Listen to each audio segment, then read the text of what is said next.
你们这一次的节目整个的录制，你觉得压力最大的时候是什么时候？来这个综艺的第一时间我就很压力特别大了。来面试我其实人已经飞出去了，就已经不在那个面试厅了。就老师问什么我说啊，就已经不知道回答什么了，而且我也不知道说话。当时我就想快点离开那儿。我懂你。我跟老师演的话，我肯定演不好。但是如果是影视化的话，我会稍微放开一点点。因为我小时候特别怕老师。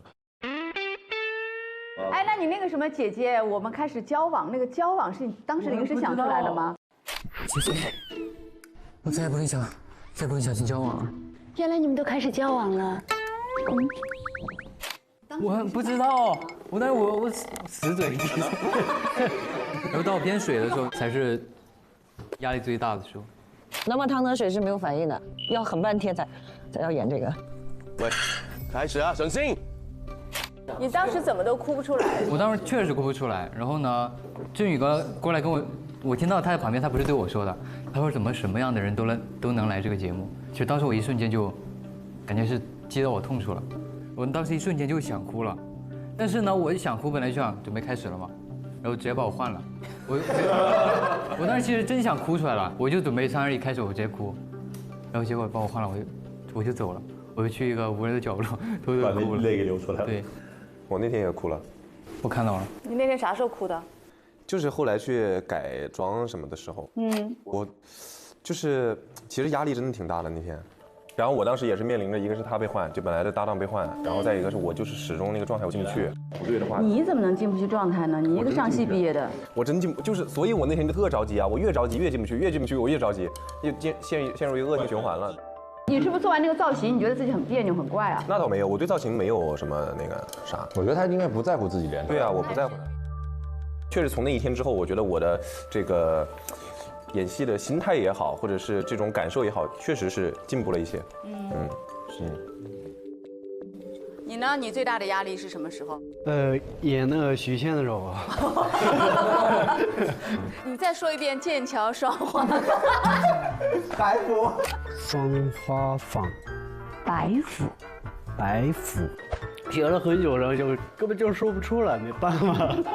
那天没有休息好，然后就拍得太久了，应该是那个原因吧。然后就到最后，真的我老师骂我的时候，我都不知道我自己在干嘛。我那个时候我跟你说，我整个人都空的。真的，我老师说，你多大了？我说23。你几岁了？23。真的很可爱。这次觉得有些什么收获？我的收获很大吧。以前那个拍那个雪麦姐那个时候就，他让我怎么走我就怎么走，他让我往那看我就往那看那种。现在会一点了吗？对，现在的话就我自己也有一些想法，然后就有一些，比如说给你一个剧本的话，就你就，想我待会我要怎么演，然后就我要怎么想这个怎么说这个词，然后我要人多大，然后就我也会想很多，对。会去想这个角色他的背景，他会去有一些方法去帮助自己。对。假如有一天，让你们可以有机会回到以前，回到哪个年龄段？我想说，再过个20年，想知道我有没有突破自己，然后那个时候的我有没有成为一个很独立、很坚强的女人？因为我一直想要做一个内核很强的女人。我也是跟哈尼一样，就是希望，就是以后也做一个内核比较强大的一个女孩，坚强女人啊。对，对，就是独立女孩。我刚才为什么给你一个大拇指？是我觉得你这种想法很好。因为我很怕人家说我没有计划，但是我的计划就是明天，其实很对自己不负责任，对，没有这种危机感。其实一个风浪盖过来的时候，肯定第一个牺牲就是你。只要你有了准备的时候，我一定会想到最好最坏。我不想回到任何时候，我也不想去任何未来的时间，我只想活在当下。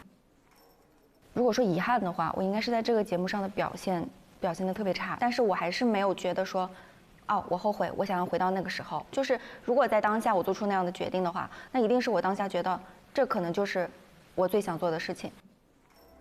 那如果说哪怕是再回去一趟的话，我还是依然会做出同样的决定。如果没有当时就是这些事情或者这些挫败发生的话，未来也不会想到说去改变这些毛病。所以我觉得就是每一步路它都是来时路，它都是会发生，它必然会发生，也是未来会就是进步啊改变的原因。你的答案很像我，因为有人问我给你再回去，你要回什么年代？我说我每个年都苦苦的，可是又甜甜的，我真的是很矛盾一个天平。所以我说我没有想去哪一个年龄段，我只希望我努力的在做好，我永远都会带着一个我跟你们拼搏，因为我要提我自己要进步，我要进步。我才会有成功。那成功在于哪呢？一定有敌人，一个假想敌。对，有个假想敌。你没有敌人，你拼什么？你没对呀，你没目标啊。所以我会有一个假想敌，并不是说我真的很讨厌他，不是，只是说我看到他的好。其实从去年到今年，我本人发生了很多事情。好像一切都从无限菜饭开始，然后回来看到你们很开心，对。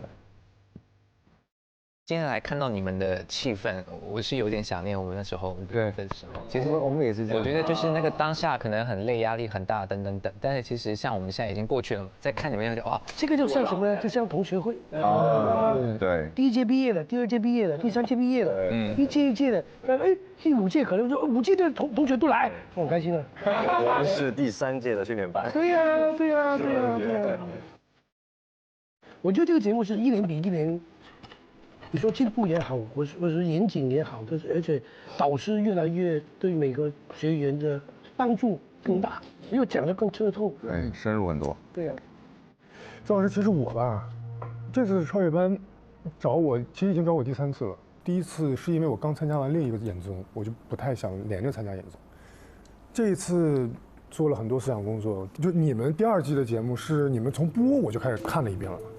然后来之前又看了一遍，又问了一遍，而且来之前是看完倒回去再看，再倒回去再看，就反复的看老师们的表现，你们的表现，你们所有的细节，因为我要做准备，老师们的性格是我天天在查，我的整个脑子是炸的。